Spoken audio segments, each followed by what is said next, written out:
இன்றைக்கி நம்ம டயட் ரெசிப்பியில் கருப்புளுந்து சாதம் எப்படி பண்ணுறதுன்னு பார்க்கலாம். அதுக்கு ஒரு கடாயில் 1/2 கப்பு கருப்புளுந்து எடுத்துக்கிறேன். அது லைட்டாக செவந்து வந்த உடனே ஸ்டவ் ஆஃப் பண்ணிட்டு ஆற வச்சிடலாம். 1/4 கப்பு அரிசி நம்ம வறுத்து வச்ச கருப்புளுந்து ரெண்டையும் நல்லா கழுவிட்டு 1/2 மணி நேரம் ஊற வச்சுக்கிறேன். ஒரு குக்கரில் 1/2 டேபிள் ஸ்பூன் நல்லெண்ணெய், 1/2 டீஸ்பூன் சீரகம், 1/4 டீஸ்பூன் வெந்தயம், கொஞ்சமாக பெருங்காயத்தூள் சேர்த்து நல்லா கலந்து விட்டுக்கிறேன். ஒரு 10-12 பூண்டு இந்த மாதிரி வெட்டி சேர்த்துக்கிறேன். கொஞ்சமாக கருவேப்பிலை, 2 வரமிளகாய் இந்த மாதிரி கிள்ளி சேர்த்து நல்லா கலந்து விட்டுக்கலாம்.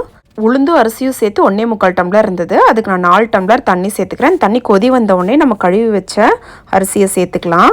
தேவையான அளவு உப்பு, 1/4 கப்பு தேங்காய் சேர்த்துட்டு குக்கரை மூடி ஒரு 3 விசில் விட்டு எடுத்துக்கலாம். அவ்வளோதாங்க, நம்ம சத்தான உளுந்து சோறு ரெடி ஆயிடுச்சு. ஒன்றோட ஒன்று ஒட்டாமல் ரொம்ப அருமையாக வந்திருக்கு சாப்பாடு. இது பெண் குழந்தைங்களுக்கு கட்டாயம் கொடுக்கலாம், ரொம்ப நல்லது.